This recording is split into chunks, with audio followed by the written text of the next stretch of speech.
આગામી 2-4 દિવસમાં ક્યાં વધારે વરસાદની સંભાવના? તમે જેમ કહ્યું કે સિસ્ટમ મજબૂત છે અને સિસ્ટમ ઘણા બધા વિસ્તારોમાં ધોધમાર વરસાદ લઈને આવશે.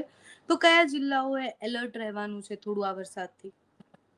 જો બેન, એલર્ટ એટલે આમ જોવા જઈએ તો એલર્ટની વાત છે એ 25 થી 31 ની છે કે એમાં ઉત્તર ગુજરાત ને મધ્ય ગુજરાત છે. એમાં આમ લગભગ છોટાઉદેપુરમાં પણ થોડુંક ભારે સ્પેલ થઈ શકે છે. એ સાથે પાટણ મહેસાણામાં એકાદ સ્પેલ ભારે થઈ શકે છે. અમદાવાદ પ્રોપરની અંદર ભારે સ્પેલની સંભાવનાઓ છે.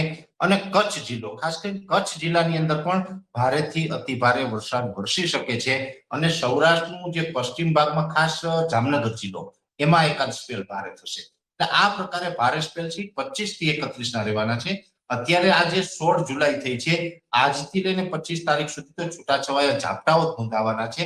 અમુક જગ્યાએ કદાચ થંડરસ્ટોર્મ એક્ટિવિટી થઈ જાય તો તીવ્ર થંડરસ્ટોર્મ એક્ટિવિટી થાય તો એકાદ સેન્ટરમાં કદાચ 2-2.5 ઇંચ સુધી વરસાદ પહોંચે. બાકી કોઈ જગ્યાએ મોટા વરસાદની સંભાવનાઓ નથી. બધી જગ્યાએ ઝાપટાઓ, જો કે ગુજરાતના 80% વિસ્તારમાં પ્રથમ રાઉન્ડમાં સારો વરસાદ પડ્યો હતો.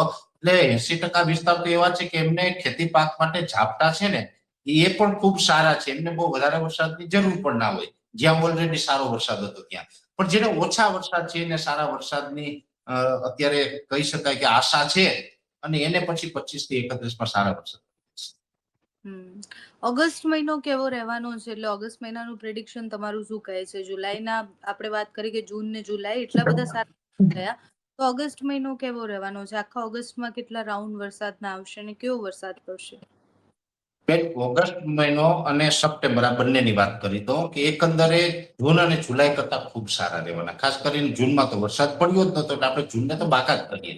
જુલાઈમાં વરસાદ પડ્યો પણ છે અને હજુ પડવાનો પણ છે.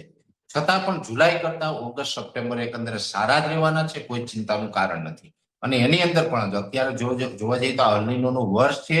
ઓગસ્ટ સપ્ટેમ્બરમાં તો અલ્નીનો છે વધુ સ્ટ્રોંગ બની ગયો હશે. છતાં પણ આપણે આયુડી એટલે કે ઇન્ડિયન ઓશન ડિપોઝિટનો લાભ મળશે. અને આપણે ઓગસ્ટ સપ્ટેમ્બર બંને સારા જ રહેવાના છે. એકંદરે કહી શકાય કે 2 થી 3 રાઉન્ડ છે એ ઓગસ્ટમાં જોવા મળશે ને 3 રાઉન્ડ છે સપ્ટેમ્બરમાં પણ જોવા મળશે. જેમાં કદાચ એવું બની શકે કે ટોટલ 6 રાઉન્ડ બંને મહિના દરમિયાન આવે તો 6 માંથી બની શકે કે કદાચ 3 થી 4 રાઉન્ડ છે મધ્યમ હોય અને 2 રાઉન્ડ છે ભારે વરસાદના હોય.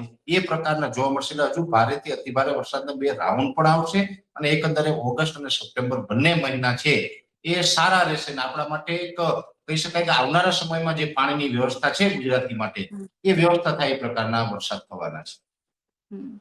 થેન્ક યુ સો મચ પરેશભાઈ, તમે જોડાય બદલ ને આ માહિતી આપી એ બદલ. જે રીતના હવામાન નિષ્ણાંત કહી રહ્યા છે, હવામાન વિભાગ કહી રહ્યા છે, અત્યારે જે વરસાદની શરૂઆત થઈ છે, 4 અલગ અલગ સિસ્ટમોની જે વાત કરી એ પરેશભાઈએ વિસ્તારથી સમજાવ્યું પણ ખરી.